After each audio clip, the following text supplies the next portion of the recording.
السلام عليكم ورحمة الله وبركاته. اهلا بكم متابعينا الكرام في كل مكان، يا رب تكونوا بصحة وعافية وخير.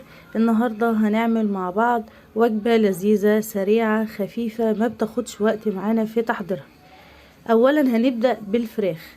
طريقة الفراخ دي طريقة جميلة جدا وبتبقى زي المشوية بدون ما تحطيها في الفرن. هنحط كده حلة على النار وهنحط فيها معلقة من الزبدة. بمجرد ما الزبدة بتاعتنا تسيح هننزل فيها بقطع الفراخ بتاعتنا.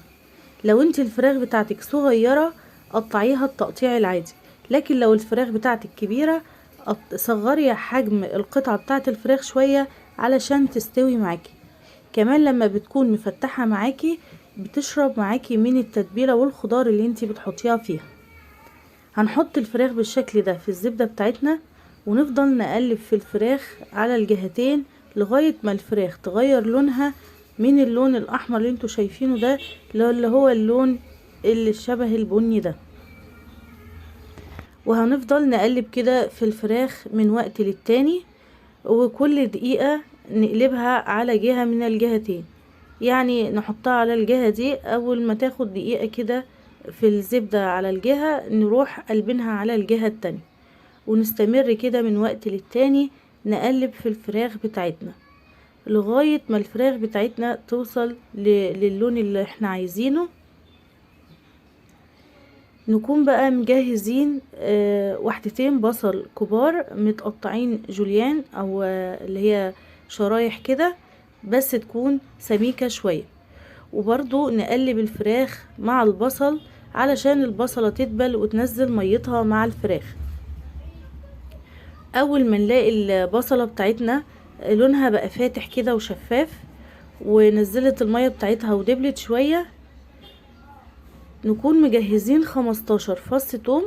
وهنحط التوم بتاعنا صحيح، لا هندقه ولا هنبشره ولا هنفرمه، هنحط التوم سليم علشان يدوب مع الفراخ وتطعم منه.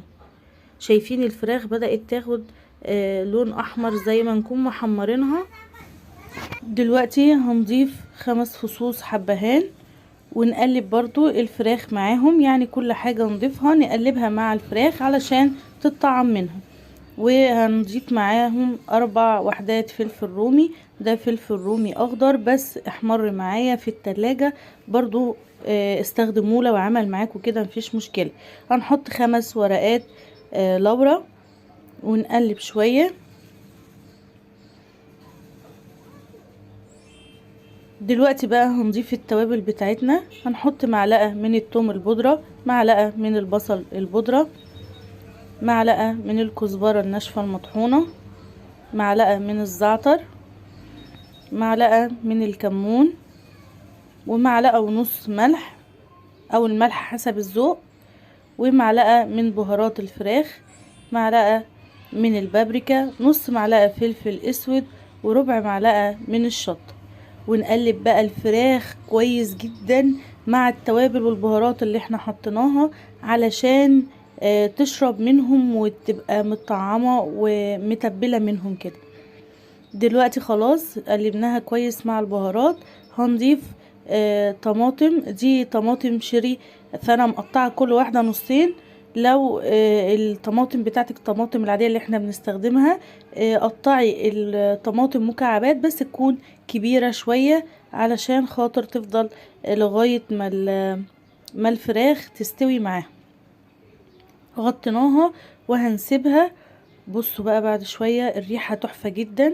كل فتره كده من وقت للتاني نديها تقليبه علشان الخضار يتقلب معاها والفراخ تطعم اكتر واكتر. شايفين الفراخ بقى لونها عامل ازاي؟ تعالوا بقى نحضر الطبق التاني اللي هنقدمه مع الفراخ. انا هعمل بطاطس ويدجز.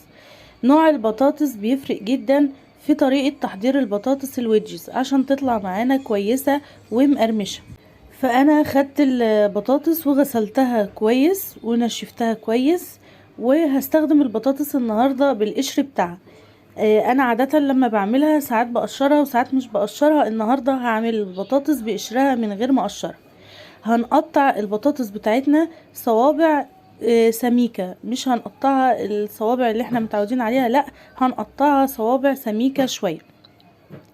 بالشكل ده. هنقطع بقى كل كمية البطاطس اللي معانا، وتقدري تزودي البطاطس زي ما انت عايزة، انت مش مقيدة ان انت تعملي 3 وحدات زي اللي انا عاملاهم.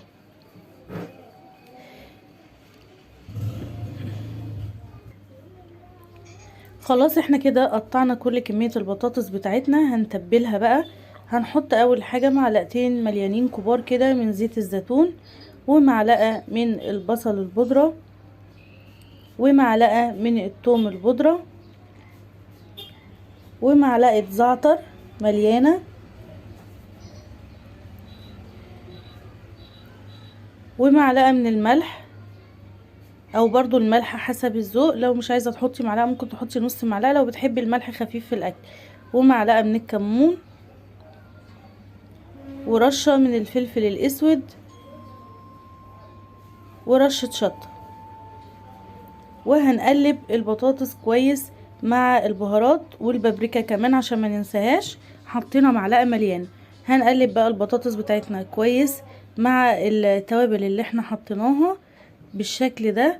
وهنجيب بقى الصينية بتاع الفرن بتاعتنا، وهننزل فيها البطاطس وكل التوابل اللي في الطبق.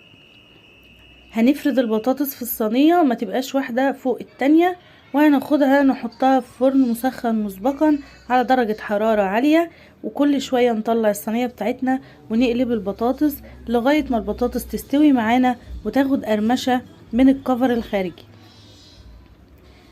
كده هاخد البطاطس احطها في الفرن. بس كمان بما ان احنا هنحط البطاطس في الفرن، الفراخ خلاص بقت جاهزة معايا، هحطها هي كمان في صينية، وهحط البطاطس والفراخ في الفرن. الفراخ تاخد لون ووش تحمير. بصوا اهي جهزت معايا واستوت. هاخد من الخضار اللي تحت الفراخ، شايفين استوت ونزلت كل الدسم اللي فيها، ومن غير مية ولا اي زيادات خالص استوت معانا. هناخد بقى من الخضار اللي احنا سوينا فيه الفراخ، وهنحط زي طبقة كده في الصينية، وبعدين هنرص الفراخ بتاعتنا على الخضار او الصوص اللي احنا حطيناه كان في الحلة معاها. دلوقتي كده نرص الفراخ، والفرن بتاعنا مشغلينه علشان يسخن معانا على درجة حرارة عالية. هناخد صينية الفراخ بتاعتنا، وهناخد صينية البطاطس الويدجز، ونحط الاتنين في الفرن لغاية ما يجهزوا معانا. بس ننضف كده الصينية بتاعتنا، لان الصواني دي اللي احنا هنقدم فيها الاكل بتاعنا. هنحطهم في الفرن بقى، ونعمل الطبق التالت اللي معانا، اللي هو بقى هناكل بيه الاكل اللي احنا عملناه النهاردة. هنعمل مكرونة. هنحط حلة على النار، واول ما تسخن هنحط فيها معلقة كبيرة من الزبدة، واي نوع مكرونة انت بتحبي تستخدميه استخدميه. انا حبيت استخدم المكرونة اللي شكلها معوج شوية دي، لكن انت ممكن تستخدمي المكرونة الصغنونة خالص، المكرونة اللي هي المقصوصة. بصوا اتحمرت بس مش اتحمرت كلها، لكن هنا كده احمرت المكرونة كلها. شايفين؟ مجهزين معانا كوبايتين من الطماطم المعصورة ومتصفية كويس. لو انت ما عندكيش طماطم وعندك صلصة جاهزة، حطي معلقتين من الصلصة.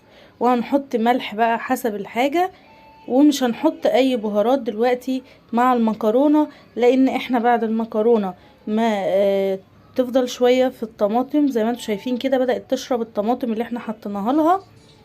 هنزود لها شوربة.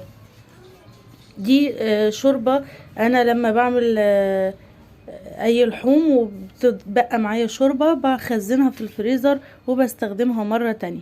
اهم حاجة ان الشوربة لازم تكون سخنة، يعني لو انت مطلعاها من الفريزر سخنيها الاول وبعدين استخدميها. وهنغطي وش المكرونة بالشوربة ونسيبها تستوي على نار هادية زي الرز لغاية ما تستوي وتجهز معانا. كده الاكل كله جاهز معانا. الفراخ خدت لون ووش، البطاطس خدت كفر مقرمش من بره وطريه ومستويه جدا من جوه، المكرونه جهزت معانا وبقت شبه المكرونه اللي معموله بالصلصه. طعمها حلو قوي وهتعجبكم قوي لو انتوا مش بتحبوا المكرونه اللي بتتحمر كده. لو جربتوها هتعجبكم قوي وهتعجب اسرتكم. ودي كانت وجبة النهاردة، واتمنى ان هي تكون وجبة ظريفة وتكون عجبتكم. ولو عجبتكم هستنى ان انتوا تعملوا شير ولايك للفيديو، وتدوسوا على زر اشتراك وتفعلوا الجرس لو حابين يوصلكم مننا كل جديد. واسيبكم واشوفكم في يوم جديد وفيديو جديد، واترككم في رعاية الله وامنه، والسلام عليكم ورحمة الله وبركاته.